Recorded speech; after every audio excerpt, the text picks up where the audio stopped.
please unmute your voice? Yeah, I did already. I don't know how to get back there. Yeah, you see it's not muted? Yeah. This one. And I shouldn't start video because I'm sharing the screen, right? Yeah. Okay. Your video can be from this one. Mm-hmm. Yeah, and now how do I get back to full screen? First you unmute. Yeah, it is unmuted. No, mute. Ah, you want me to mute it? Sorry. Okay.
Ah, the screen disappeared again.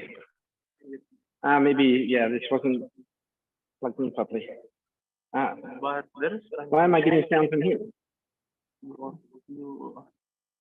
I'm going to go to Zoom.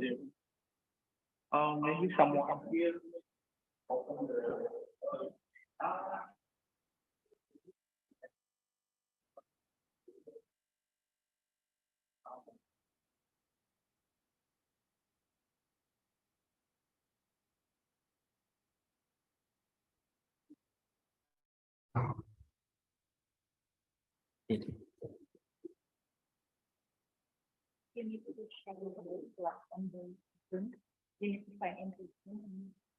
Oh, but I did sign in the Zoom.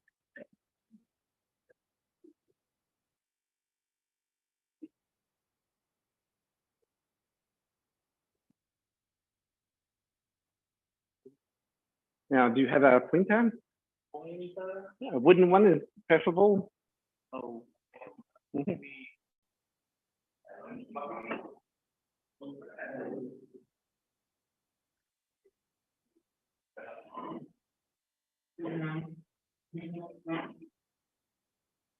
If I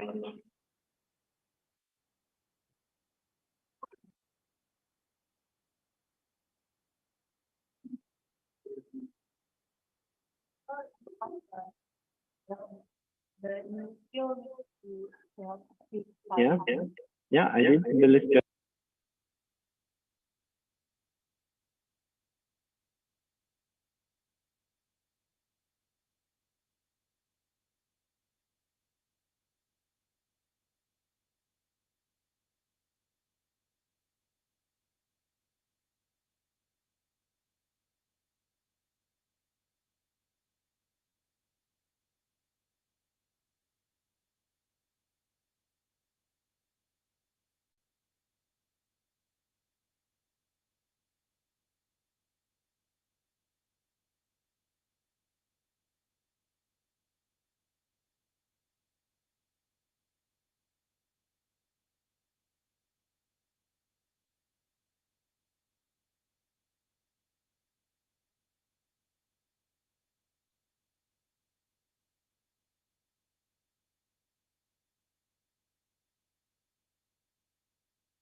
To unmute.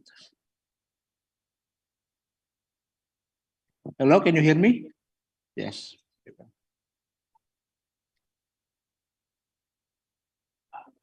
Yeah, okay. Okay. Okay, so while we are waiting for the speaker to prepare,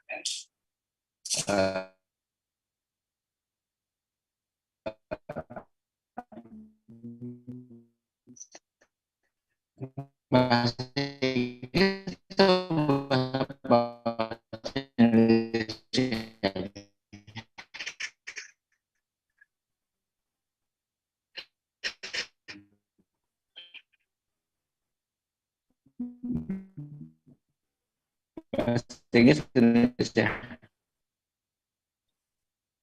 Okay, good afternoon, everybody. Selamat siang, Bapak Ibu sekalian. Thank you for your attendance at our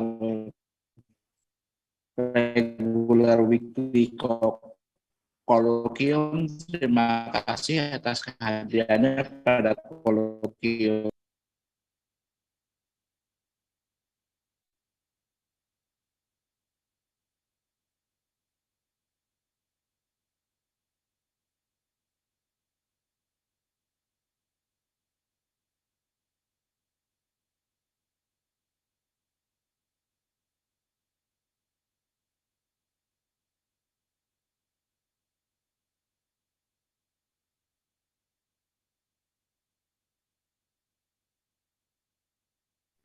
With the title Yang-Baxter Integrability into Dimensional Classical and One-Dimensional Quantum Model. So just a brief introduction to Professor Pearce. Professor Pearce is affiliated with the School of Mathematics and Statistics at University of Melbourne and School of Mathematics and Physics at University of Queensland. And he is also a member of the Board of Trustee of Asia Pacific Center for Theoretical Physics. Okay, I think without further ado, I may let you start the colloquium today. Thank you. Jadi baik kita start.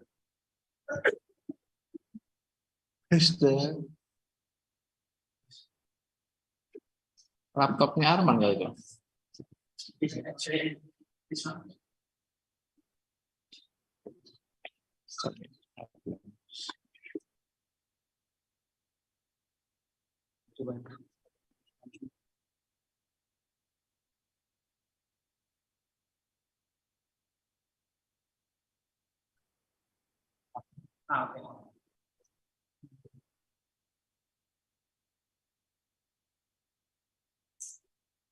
Okay, now it's great. Well, good afternoon, and thank you for that kind introduction. Today,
two-dimensional classical and one-dimensional quantum models. England. And here you see Rodney Baxter, like me, he's an Australian. He's now retired, also like me. And like most Australians, you see he enjoys his beer, but mostly he enjoys his science. And I listed on these slides, I'll leave copies of the slides so that you can see them later. There are a number of references so that if you're interested, you can follow up on some of the ideas that are presented in this lecture.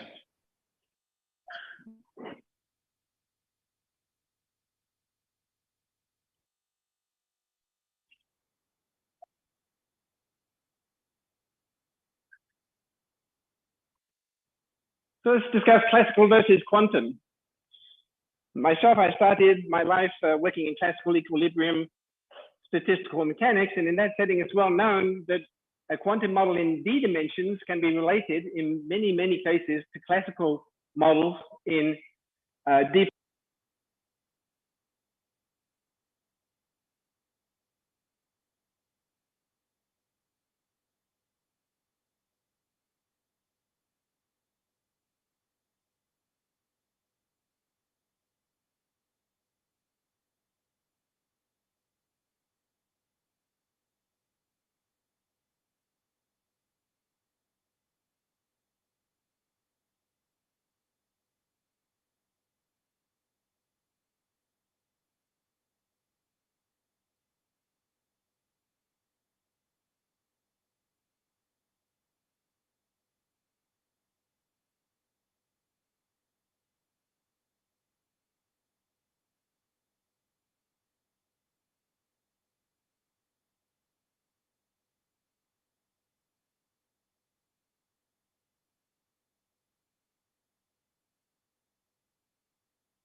In one dimension, this was solved by Ising and Lenz in 1925. It took some time to solve the model in 2 dimensions, and that was solved exactly by Onsager in 1944. Onsager was a chemist, and this was the tour de force of mathematics. Between 1968 and 1971, there was another big breakthrough. Namely, they found the Yang-Baxter equation. So this is due to C.N. Yang, famous Nobel laureate, and Rodney Baxter. In particular, they were looking at 6 and 8 vertex models. The general 8 vertex model is an off-critical model. The 6 vertex model is just the critical manifold of the 8 vertex model. And when you take the one-dimensional quantum Hamiltonian limit, what you find is that it connects to the familiar one-dimensional Heisenberg model. The next breakthrough was in 1984 when Andrews, Baxter, and Forrester introduced what is called restricted solid-on-solid models, RSOS. These have more states per site of the lattice, and you can think of them as multi-critical easy models. So for example, you can think of a spin 1 model, where you have plus or minus 1 and 0. And this is more or less what's happening with the RSOS models. Boundaries were first introduced in 1984 when Cherednik generalized the Yang-Baxter equation to a boundary Yang-Baxter equation to give a notion of boundary integrability. In 1988, Lianen then introduced a family of commuting double row transfer matrices which included a boundary. My own contributions I wish to discuss today started in 2006 when with my collaborators, Rasmussen and Joubert, we introduced Yang-Baxter integrable loop models. These include models of polymers and percolation. And this is what I work on currently. Let's start with the simple two-dimensional Ising model. Here's a two-dimensional square lattice. You see it has two independent sublattices. One of the lattices are filled with zeros. That lattice is somehow frozen out. On the other lattices, you see you have these blue spins sitting, and they can take values plus or minus 1. So as you move along the edges of the faces, you see you can move from 0 to plus or minus 1, from 0 to plus 1, or 0 to minus 1. But if you're in a plus or minus state, when you move along the edges of the squares, you can only move to the state 0. That defines an adjacency rule encapsulated in this simple A3 diagram. It's 3 because it has 3 nodes, and it's A because this is the simplest such diagram. And in fact, this is the thinking diagram of the affine A3 Lie algebra. You also note that in zero magnetic field, there's a Z2 symmetry here. You can interchange plus and minus. This is a spin reversal symmetry.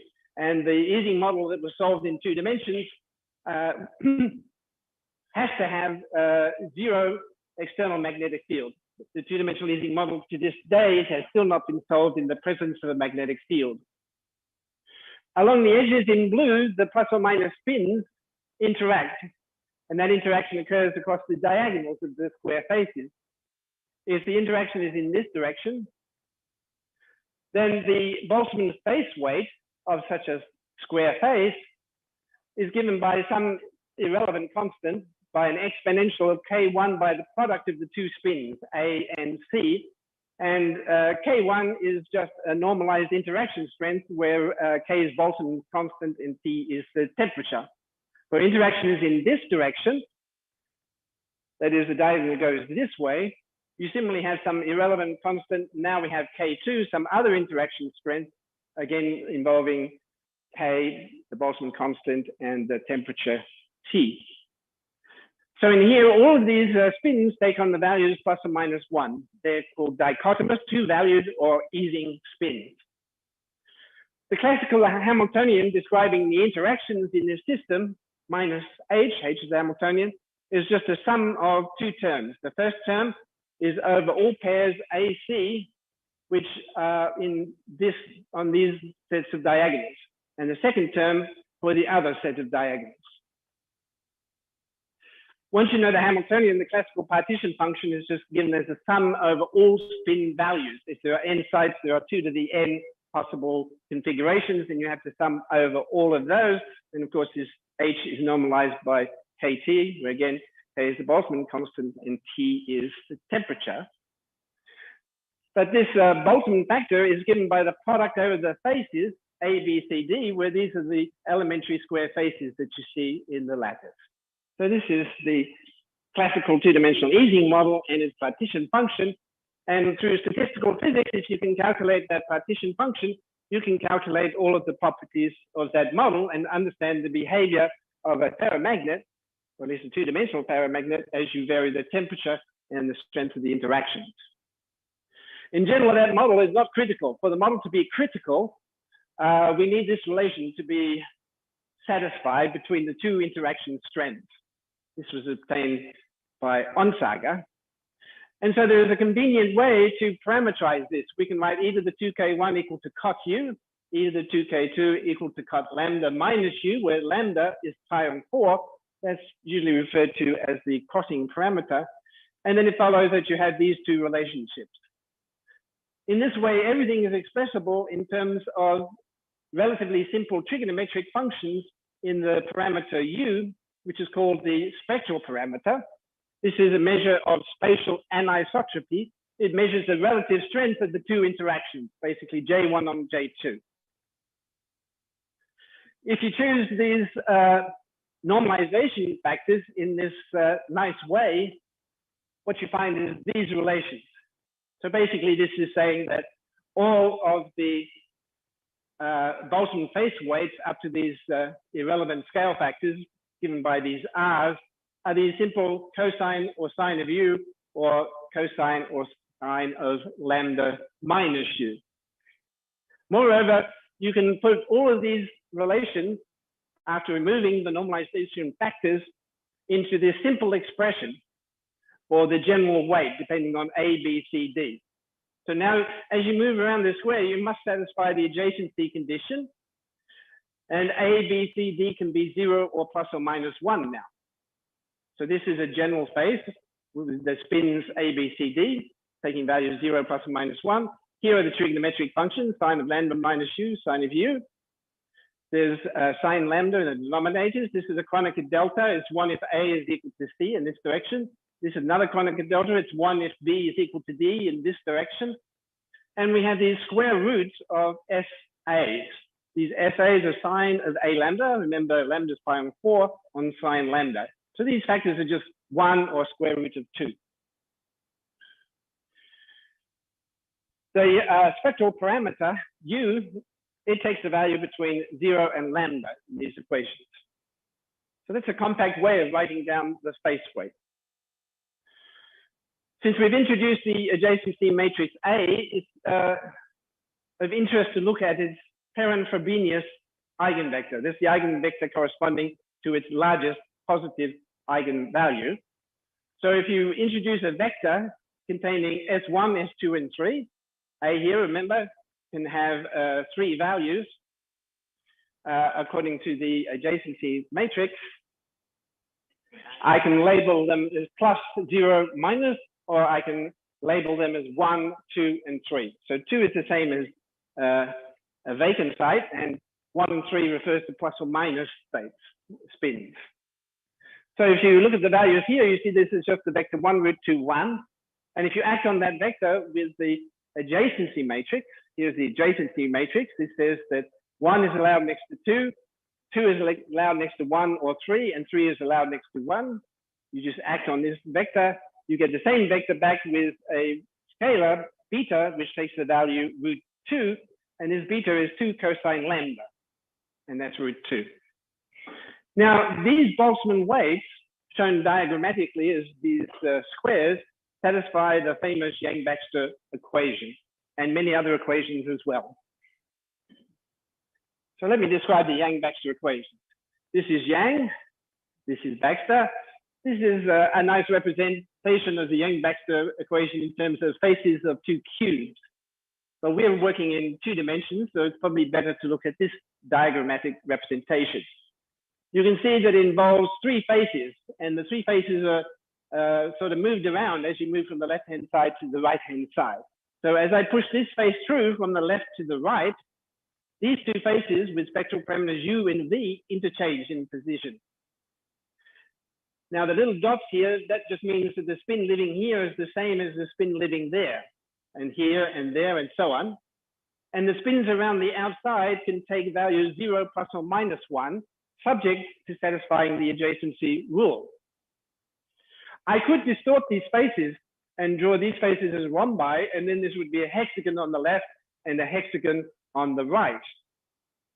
The remarkable fact is that the Boltzmann weights of the Ising model that I just showed you satisfies this local relation, and it's the Yang-Baxter equation. And here I write it out in detail in terms of the Boltzmann weights A, B, C, D, and spectral parameters that enter. Furthermore, the Ising model weights satisfy a relation involving 2 face weights, not 3. This one's actually easier. You see, I have 1 face weight here with spectral parameter u, 1 with minus u. And now, in some sense, I'm multiplying these, moving from left to right. Again, the dots mean this spin is the same as that one. This is the same as that one.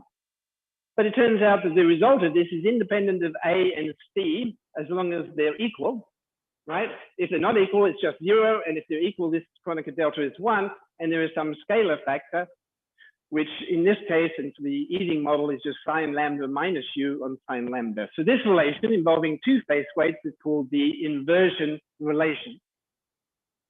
These relations are not only satisfied by the Ising model, they're satisfied by an infinite number of other models. These relations are very general, and they underlie the integrability of lattice models. Let me explain why. In statistical mechanics, you build up an extended lattice and a partition function by using transfer matrices. I'm going to do this in two geometries, the geometry of a torus and a cylinder. So here I start with a cylinder, but when I take this trace, I'm going to close the cylinder to form a torus. Here I'm on a strip, and when I take the trace, I'm going to close that strip to a cylinder. But on the cylinder, you see I have boundary conditions on the left and the right, denoted by alpha and beta. In the case of a cylinder, you have a single row periodic transfer matrix. So if I take a slice through there, I get such a transfer matrix where I should identify the left and the right edges. So you have a transfer matrix and you put it into a ring. The faces depend on the spectral parameter used. So we have a one parameter family of matrices. The elements, the matrix elements of this matrix, A and B, these are row configurations. They depend on A0, A1, A2, and so on. So for the Ising model, this is basically 2 to the n by 2 to the n matrix. In some sense, this transfer matrix gives you the Boltzmann weight associated with that row because it's the product of all the Boltzmann face weights. When you multiply two transfer matrices together, you have to sum over all of these intermediate spins. And you keep doing that as you build up m rows, where m can be large, and then you take a trace which identifies the spins on the top with the spins on the bottom. So you should wrap this around to form a torus. So this is how you form the partition function of a classical two-dimensional model for the torus.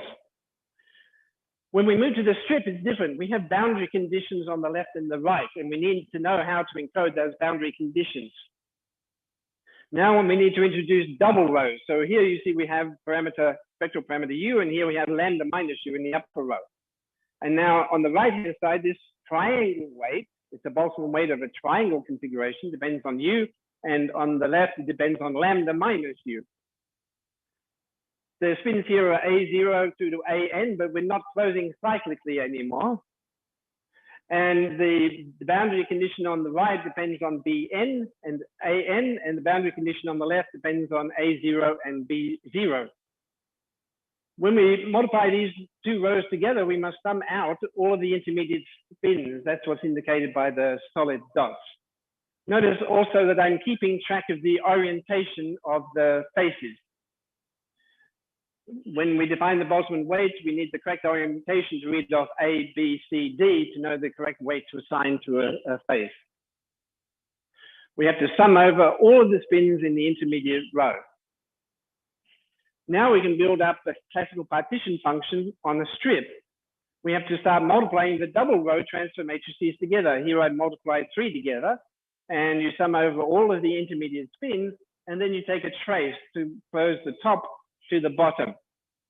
So we close the top to the bottom, we now form a cylinder, but on the end, left side, we have some boundary condition A associated with A0 and B0, and on the right, we have some boundary condition associated with AN and BN.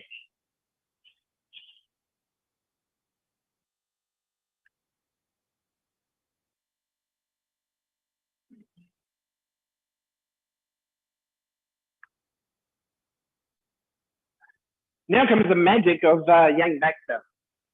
Yang-Baxter, the local Yang-Baxter and inversion relations together imply that these one parameter transfer matrices actually commute. And this means integrable. And this is highly non-trivial. So let's take in the setting of single row periodic transfer matrices, the product of TU by TV. So in the bottom row, this is transfer matrix TU. In the upper row, this is transfer matrix TV. We're summing over the intermediate row. And of course, this was periodically connected around the top and around the bottom. But now we cut it open here and we insert two faces. As you notice, the spectral parameter here is V minus U. Here is U minus V. So this one is minus that. So by the inversion identity, this is the same as if I didn't have the faces there at all. The product of these two up to a scalar is just the identity, which means everything as you move to the right stays the same. Now I can redraw this by using the periodicity and moving yeah, what I can do, sorry. Now I decided to work. What I can do is instead look at these three faces. This is the right-hand side of a Yang-Baxter equation.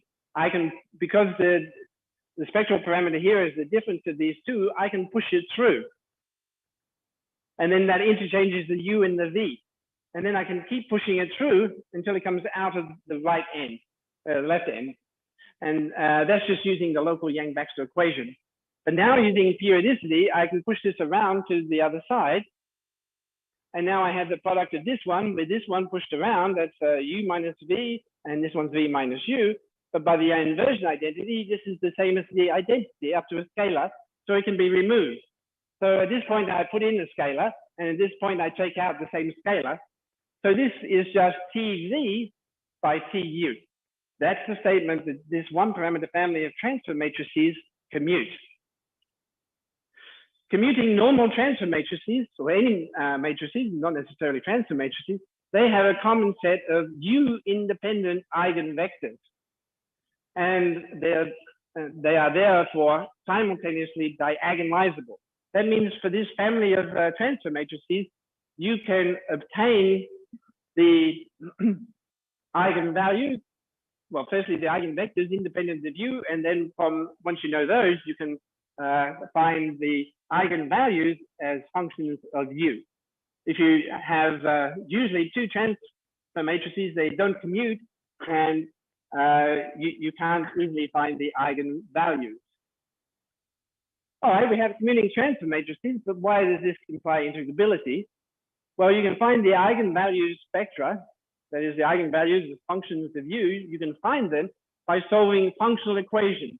So in addition to the properties I'm showing you here, T of U satisfies some nice functional equations, which enables you to solve for the eigenvalues. What happens in the case of a boundary, when you have a boundary? Well, when you have a boundary, we know we have to also work with these boundary triangles on the right and also on the left. So this is the right boundary Yang-Baxter equation. There is a left boundary Yang-Baxter equation. Here's a right boundary crossing, and there is similarly a left boundary crossing. And these are simply related by symmetries. The right boundary crossing involves two triangular boundary weights and two square bulk weights. So you see you have U minus V here and U minus V there, U and V, V and U. But this lambda minus U minus V, this is like a spectator. So the way to think of this equation is this phase comes along from the left, it hits here, it bounces off the boundary, deflects up to this position, and in doing so, it interchanges the U and V on the boundary.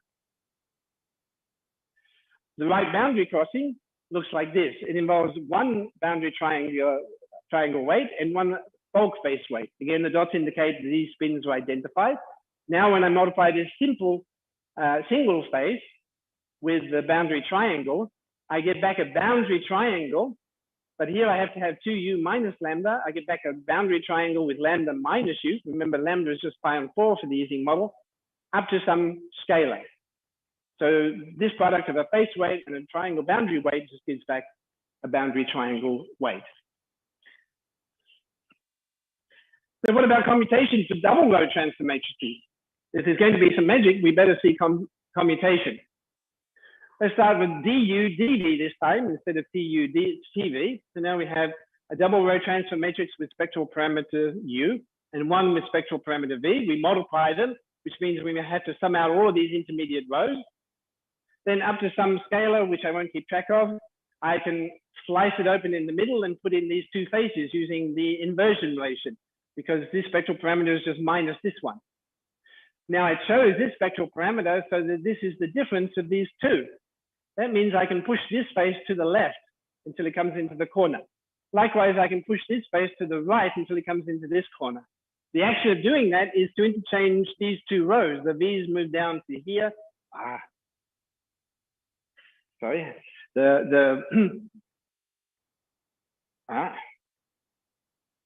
Right, we'll try that again. The V's move down to here, and the lambda minus U's move up to there. I can cut it open again, insert two more faces. Again, this one is the negative of that one. I chose the spectral parameter so I can push this to the left. It interchanges V and U rows. And likewise here, it interchanges V and U rows, and this one goes into this corner, and this one goes into that corner. And the dots just mean that the spins are identified along those dashed lines or dotted lines. But now let's build up on the left-hand, right-hand side. This is precisely one side of the boundary Yang-Baxter equation, and so is this. So I can bounce this face from here up to the top. I can bounce this one up to the top, but I must interchange these two spectral parameters and these two. So I apply the boundary Yang-Baxter equation twice, and when I do that, I get this. Now I just replay everything in slow motion backwards. Now I pull these faces in and into here until they meet. It interchanges the top two rows. These annihilate by the inversion relation. And I'm left with this situation. I cut it apart again. I put these two faces in. Of course, the negatives of each other again. I push this one to the left, this one to the right.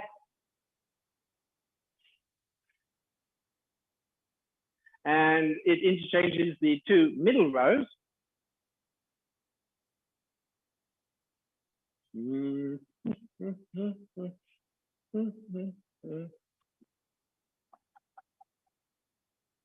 Let me see. Yeah. So we get this situation, but let me see. This one pushed all the way to there, and this one pushed all the way to there. But why did it disappear?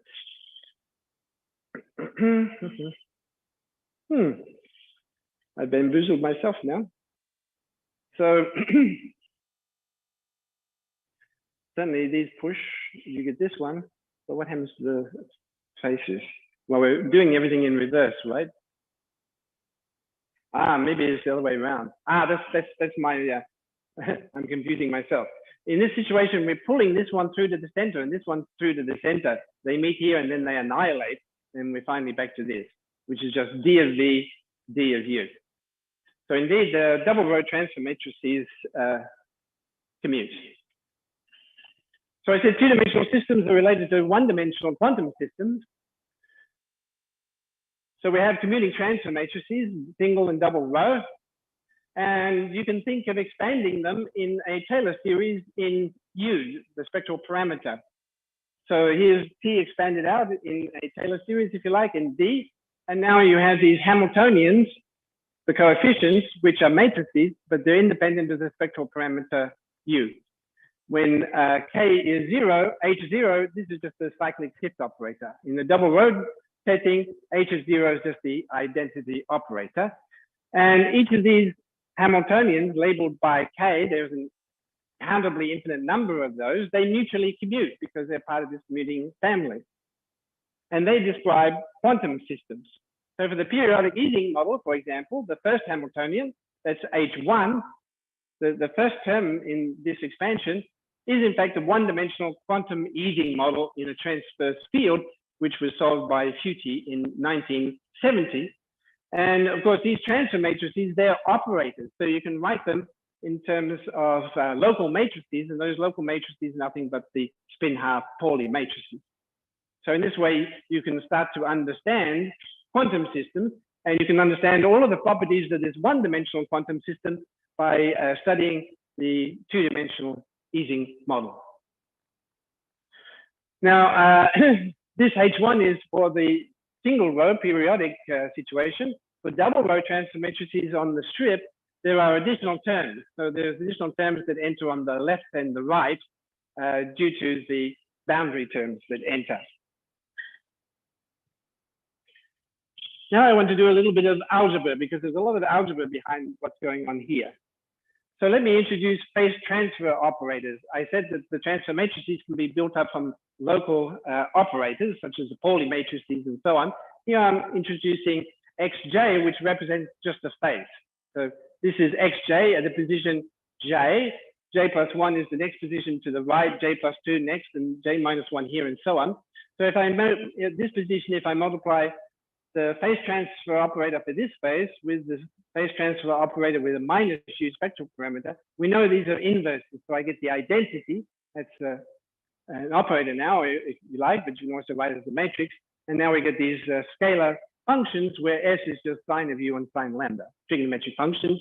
And everything is diagonal now because that's the identity. So these are identified, and B must be equal to B prime. So we have a Kronecker delta. Similarly, for the Yang-Baxter equation that involves the product of three faces, this one's xj, and the next face is one step to the right, and then you come back to position J, and it's the other way around on the other side, and here are the spectral parameters.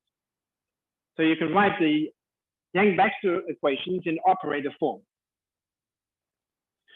There's a nice way to think of the face operator by decomposing it as a scalar multiple of the identity plus another scalar multiple, where these are just trigonometric functions, of an operator called EJ. So there are a number of these operators. As you move from left to right, you get J equals 1, 2, 3, 4, so on, J plus 1, and so on. Now, the identity, that's just the Kronecker delta between these two spins. And EJ, we want to be proportional to a Kronecker delta between these two spins. So you can think that this spin is the same as that one. And this is like keeping track of domain walls, these little curves, these arcs, which occur in knot theory, actually. In this operator form, you can show that this decomposition satisfies the Yang-Baxter equation, and that follows by showing that the operators EJ satisfy these relations. EJ squared equals beta EJ, and EJ plus or minus 1, EJ is equal to EJ, where this scalar beta is again 2 cross lambda, which is just root 2 for the Ising model. This algebra was introduced by Temperley and Lieb. They were studying percolation. And indeed, this algebra and its planar version enter the study of percolation, which is what I'm currently working on. The proof follows because you see the face operators just decompose into the sum of two terms. So I get 2 terms here and 2 there. That gives 4 terms. I multiply out all those 4 terms, use these relations, and it simplifies to the right-hand side. Likewise, here I have 2 and 2 and 2, so 8 terms on the left side, 8 terms on the right-hand side. I use these relations when I expand them out, and lo and behold, you find that they're the same in the Temperley-Lieb algebra. So that's a very nice algebraic proof of solution to the Yang-Baxter equation. And you can see that we're starting to work in terms of diagrams. We have faces where now these domain walls, if you like, these are like loops of a knot. And you can take a loop where you closed it, and such a loop has a loop weight, a loop fugacity, which is just beta. Now, diagrammatically, in terms of these loop diagrams, these are called monoid diagrams, you can multiply 2 of them together. So this is EJ multiplied by EJ. You see, you can form, this is the identity in the middle. So that spin is identified with that one. That loop is identified with this loop. You can remove this loop. It gives a scalar factor beta. And when you remove the central part and collapse it down, you're left with just this curve and this curve, or half loop. So this is just the relation EJ by EJ, that's EJ squared, is equal to beta, and you get EJ back again. We want to see that EJ plus 1 by EJ is the same as EJ. So now these are the shape of the curves and arcs, and this point is identified with this point. And now you can think of pulling this string tight, and it forms a straight line, and all of this central part can just be removed. And the top triangle and the bottom triangle form a single face, which is just the diagrammatic representation of a single generator EJ. So this is the relation EJ plus 1, EJ equals EJ. And these relations go back to Kaufman and many others who were working on knot theory. So Temperley-Lieb algebra implies a solution to the Yang-Baxter equation. So any face weight built by this linear combination of the identity operator and the Temperley-Lieb generator automatically satisfies the Yang-Baxter equation. There are many representations that are precisely of this form. And there are 3 known types. There's the height or restricted solid on solid models, which include the Ising model. There is spin or vertex models, spin up, spin down, or you can have spin 1, spin 3 halves, whatever. And the third one is you can have loop representations of this algebra, which relates directly to polymers and to percolation. In each of these cases, the quantum Hamiltonian is given in terms of the Temperley-Lieb generators in the periodic case, just as a sum over all the Temperley-Lieb generators. So that's a particularly simple looking Hamiltonian. This becomes a bit complicated, so let me omit that and move straight on to functional equations and inversion identities.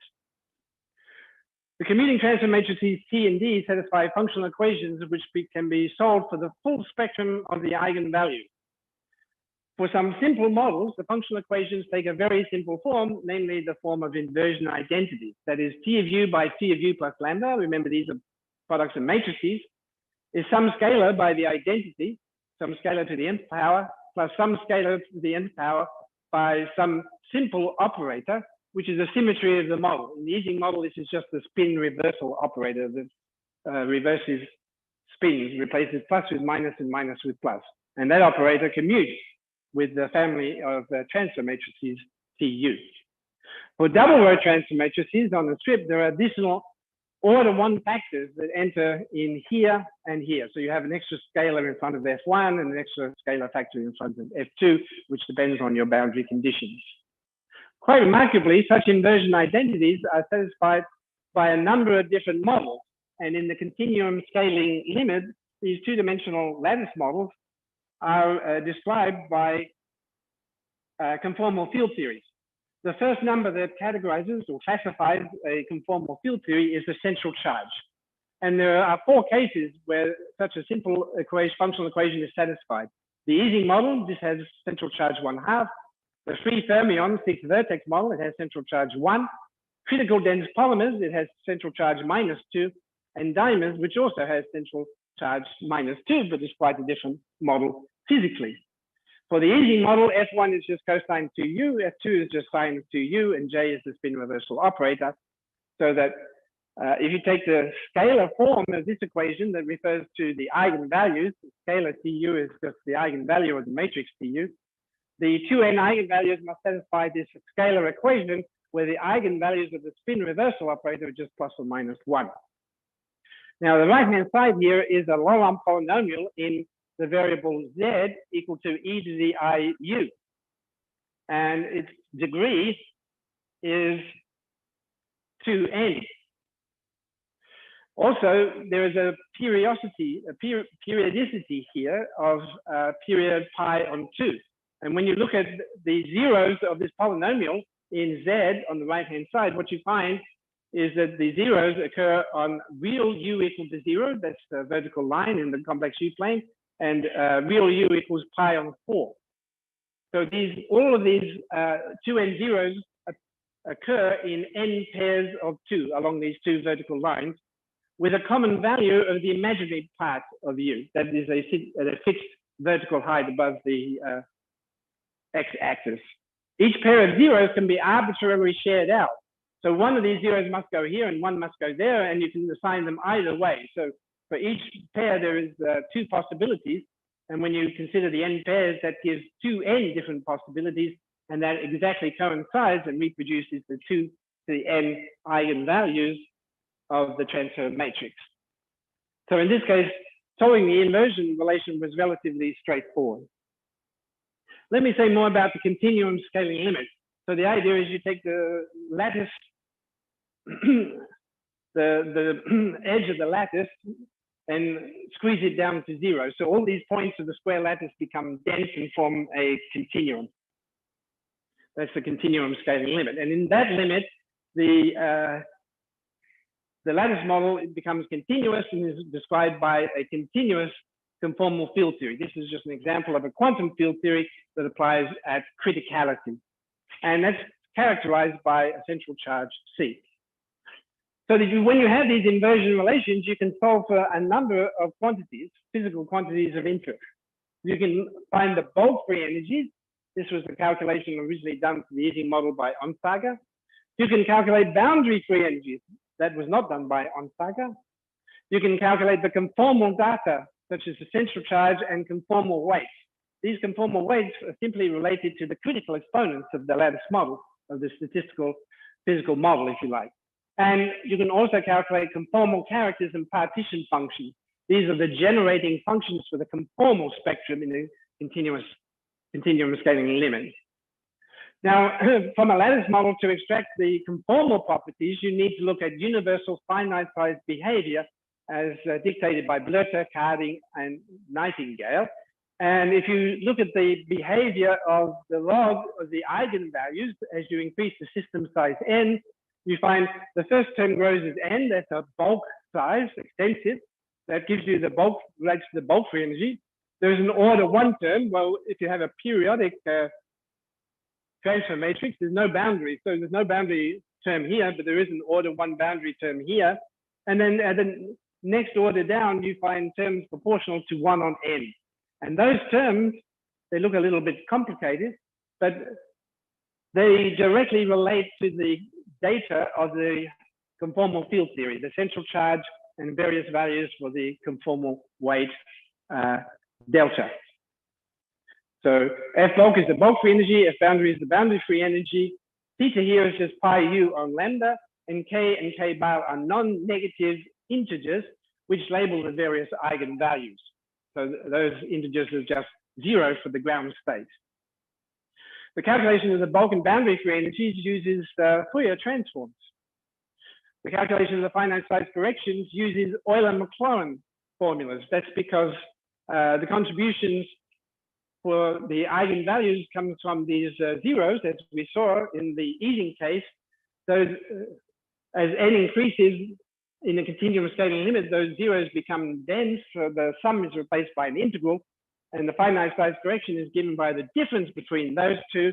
So the difference between an integral and, a sum, and the integral that it converges to are given by the Euler-Maclaurin formulas. In particular, for the Ising, critical Ising model, you can evaluate this asymptotic behavior and extract the value of the central charge from the ground state, and its value is 1/2. And the conformal weights take 3 values, 0, 1/16, and 1/2. These 3 values are actually related to operators in the theory, as I'll now explain. So they relate to the operator content. So the 2D Ising model has been solved exactly. Here is the critical temperature. We only look at the critical temperature, so the model is critical. The critical behavior in terms of statistical physics near the critical temperature is given by the behavior of the free energy and the magnetization. So the free energy goes as T minus Tc to the power 2 minus alpha. Alpha is the specific heat exponent, and for the Ising model, alpha is equal to 0. And delta is simply related to alpha. You can invert this so that alpha is simply related to this delta epsilon, which is an energy operator, and takes the value 1/2. So you see, we're going to arrange these conformal weights in this little 2x3 table. So we have 0, 1/16, 1/2. And then they're duplicated, 0, 1/16, and 1/2. And this one sits here and here. For the magnetization, it behaves as T minus Tc to the critical exponent beta, where beta was calculated by C and Yang in 1952 and takes the value 1/8. And now the conformal weight associated with the magnetization is 1/2 beta. This comes from scaling laws, which is just 1/16 here, and that appears here and here. So there's a Z2 symmetry in this table. There are only 3 independent operators. So the Ising model has 3 operators. Each operator is conjugate to a specific boundary condition. So I said we have plus 0 minor spins. We can label them 1, 2, 3. But now there's an association with a conjugate boundary condition. So 1 is the identity, that's plus. Sigma and epsilon are 2 and 3, which is free boundary conditions, and minus boundary conditions. So the boundary conditions are obtained just by putting all the spins on an edge equal to plus, all the spins on the edge equal to 0, or all on the edge equal to minus. So we have 3 boundary conditions and 3 conjugate operators: the identity, magnetization, and energy, and 3 conformal weights. And that's what's summarized in this little table, which is called the CAT table.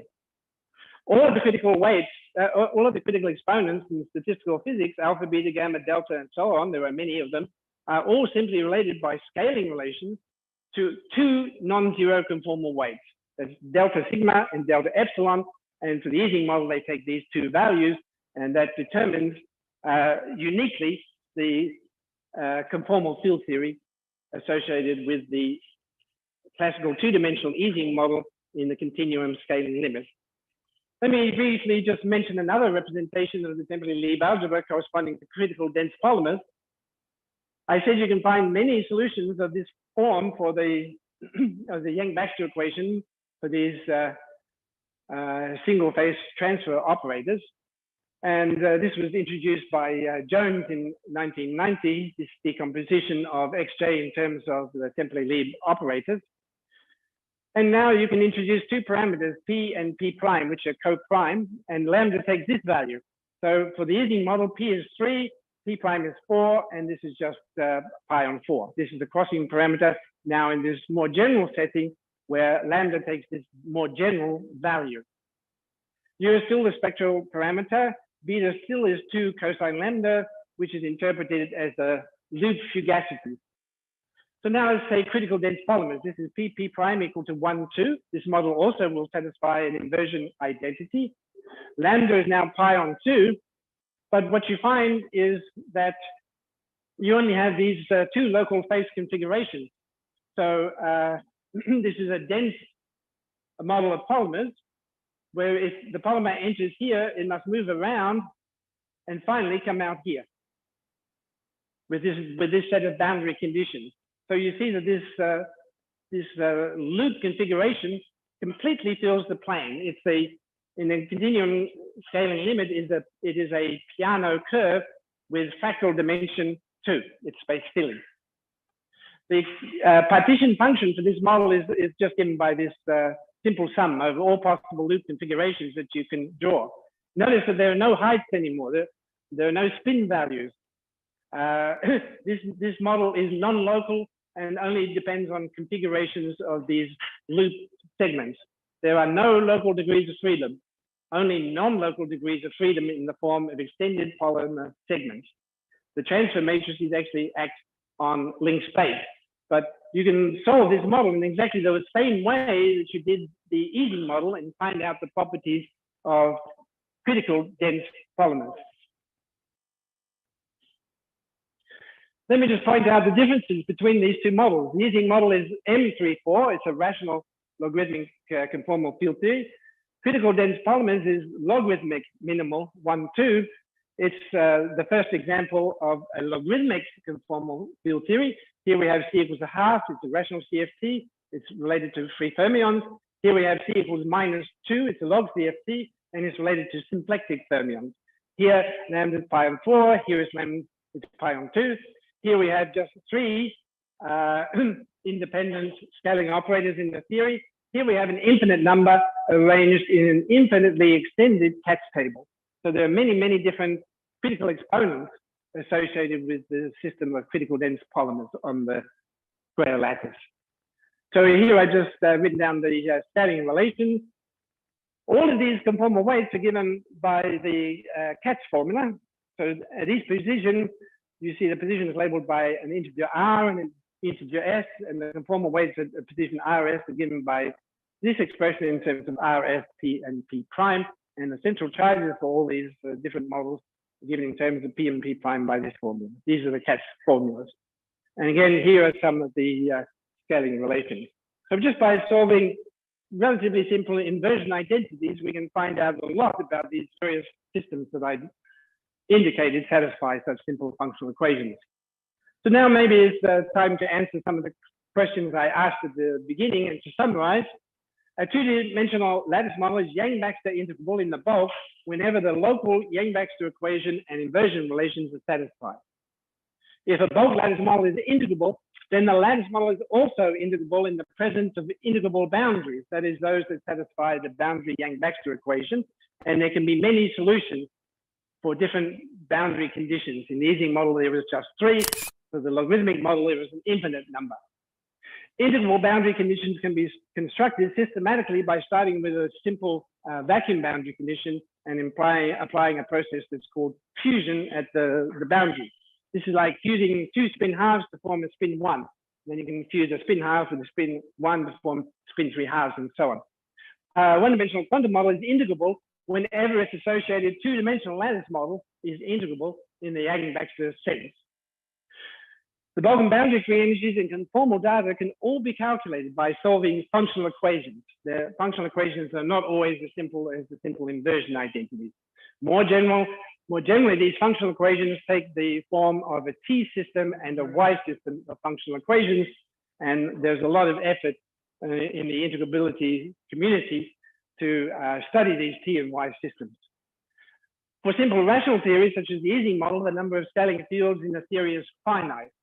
For logarithmic theories associated to systems like polymers and circulation, where there are no local degrees of freedom, there appears an infinite number of scaling fields. And finally, for rational and logarithmic theories, the conformal weights of the scaling fields are organized into finite or infinitely extended catch tables. So we know a lot about the critical behavior of these systems. So with that, I thank you for your attention.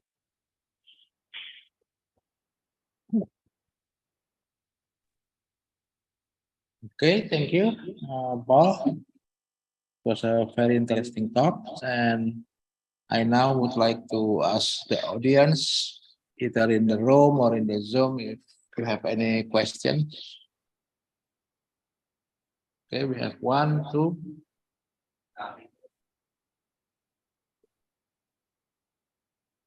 Okay, you first then. Just to clarify, if the rotation between the trust matrix is depending on the even or odd number of spins.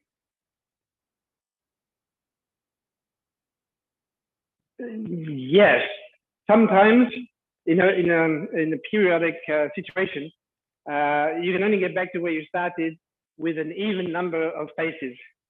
If you insist on an odd number of faces, that equivalently introduces a seam into your system, and that is a boundary contribution. So I didn't discuss such situations here, but you're correct, it's very important. The size of the system has to be compatible with the geometry of your system.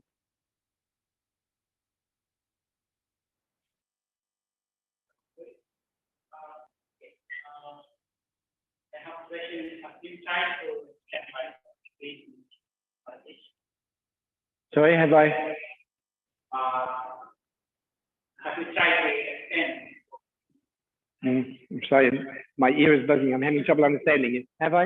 Try to extend for 3 dimensions, yes. Very good question. Thank you for that. Again, I can only talk about relatively simple things in an introductory lecture.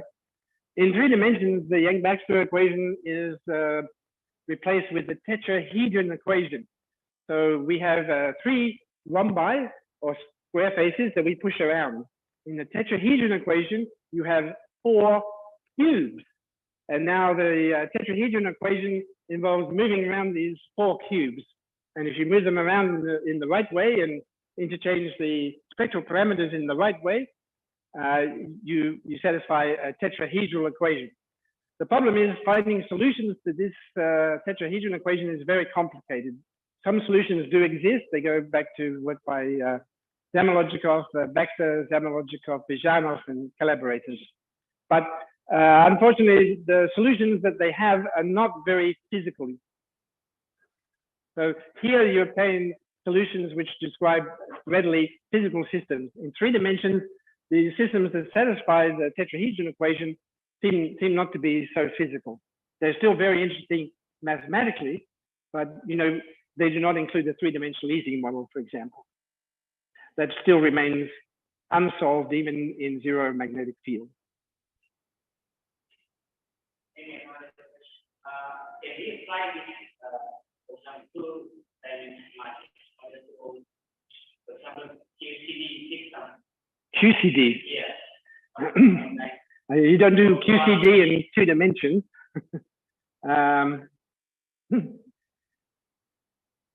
Ising models have been used in QCD, but I don't think you can push it very far in the QCD settings. Let me just leave what I say at that. I should say that many systems are physically relevant in 2 dimensions. So, for example, polymers. If you have a sheet of plastic, right, Glad wrap, right, you wrap your food. That's an example of the 2-dimensional system. You can take a system like graphite, which is 2-dimensional, and now you can absorb the helium atoms onto it, and you form a monolayer. That monolayer gas is a 2-dimensional system. There are many systems in 2 dimensions that are physically relevant, and we learn a lot by studying them.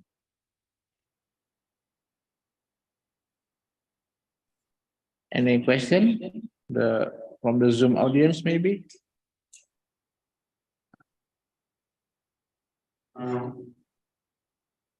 Okay, Ardian. Can you hear me? Yes. Yes. Thank you, Prof, for the presentations. I'm not actually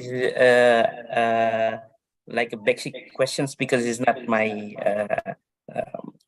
topics, but I really want to know. At some point, you say the system is integrable, but that's because you show these commutation relations. I mean, I just want to. Can you explain it a bit? What does it mean by integrable system? Why? Yes. So once you satisfy the correct local relations, you can establish commutation. And then invariably, when you find you have commuting transfer matrices, you find that they satisfy systems of functional equations. That means the problem of solving the system entirely is reduced to the problem of solving functional equations. Functional equations are not something that you study in your first few years, even of a mathematics degree. But you can solve such systems, and with my collaborators, we have solved many such systems by converting functional equations to nonlinear integral equations. In the form of nonlinear integral equations, these take the form of TBA equations, thermodynamic beta ansatz equations, which were introduced by Zamolodchikov. So whenever you satisfy the right local conditions, the local Yang-Baxter equation, have commuting transfer matrices, you move to functional equations, and then there's a whole raft of machinery that enables you to push through to find the quantity that you're interested in. Of course, the definition of solvable or integrable has changed over the years. So initially, people were very happy if they could just calculate the bulk free energy. But from the physics point of view, this is not an interesting quantity. It's not universal. It's non-universal. Likewise for the boundary free energy. But more and more, we expect if you can solve a system exactly, you should be able to extract the conformal data. The conformal data, by comparison, is universal and describes much better the critical behavior, the scaling behavior of the system. So this is physical, and what's more, although we solve idealized models, the values we get for the critical exponents, because they're universal, they apply to much more general systems, including systems that we can't solve exactly. So thank you for your question. I hope that answers your question. Thank you. Thank you so much. Thank you very much for the presentation. I have an idea about the Ising model. When we define the what is the effect of the spin formation to the critical point, also maybe to the universal class. What is the effect of the spin? Yeah. When we consider the Ising model is scholastic, what is the effect of the Ising of the spin formation? Yes. Square formation. Right. Yes. And also to the critical, to the universal critical point. Right. So for the Ising model, in fact, models more generally, it's believed that if you change the lattice structure, say from a square lattice to a triangular lattice, this will not affect the universal properties. However, if you change from spin half to spin 1, this will have a definite effect. So what is important is the lattice dimensionality. The universal description is in terms of the continuum scaling limit. So when you get to the continuum scaling limit, it doesn't know about the lattice structure that you started with. That's washed out. That's irrelevant. But the spin, whether it's half, spin 1, spin 3 halves, that's not irrelevant. That changes the symmetry of the system. So the lattice dimensionality plays a role, and the symmetry of the system plays a role. So the simplest system is two-dimensional with spin half, that is Z2 symmetry. This defines already the Ising universality class. My current work, I'm looking at universality classes for percolation. Some years ago with my colleagues, we managed to extract the conformal field theory describing bond percolation on the square lattice. We obtained all of these conformal properties that I've referred to in this lecture. And now, more recently, we've repeated that exercise, but working with not bond percolation on the square lattice, but side percolation on the triangular lattice. Now, the folklore is that changing from bond to side percolation should not change the universality. Changing the lattice structure, square to triangle, should not change the universality. And indeed, that's what we managed to find. That these two systems, although they have different lattice geometry and side versus bond percolation, all of their conformal partition functions precisely agree, which is a very strong statement of universality. So these systems have an infinite number of critical exponents, I remind you. So usually you have a finite number, and then if you have two systems with the same finite number of critical exponents, you say they're in the same universality class. It's not clear what is meant by universality class in the setting of logarithmic CFTs, such as polymers and percolation, but gradually a picture is emerging and our understanding is advancing. How about when we define the model in the inverse topology? Yes. What's the universe like? Yes. So one thing I should say is if you have a system of functional equations, such as the Y system, that encapsulates the conformal description. The Y system is identical, independent of the topology. So the Y system encapsulates all of the conformal description is independent of the topology. So the properties of the CFT are independent of the topology. And again, this is a very remarkable result. With my colleagues many years ago, we obtained for the first time, we showed for the first time in the setting of RSOS models that you get precisely the same Y system for the periodic topology, that is for the torus, and for the cylinder. But it's independent. You can look at other topologies, and again, you'll get precisely the same Y system. And when you solve that Y system, you get precisely the same conformal properties.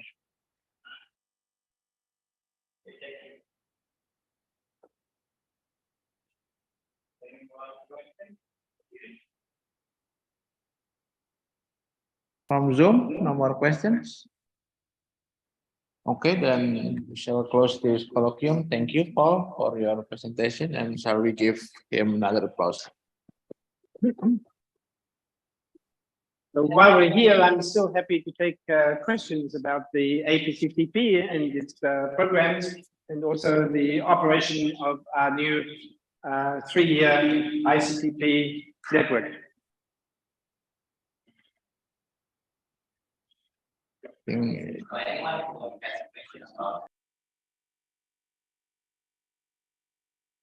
there was a question?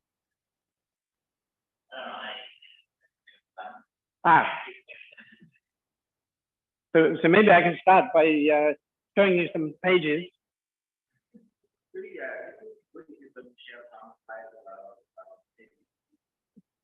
Yeah. First I have to get out of here.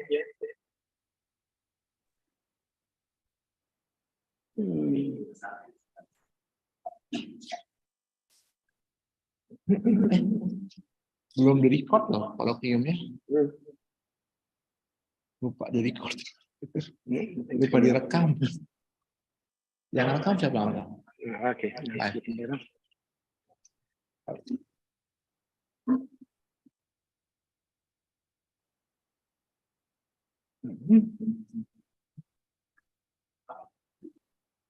Apa?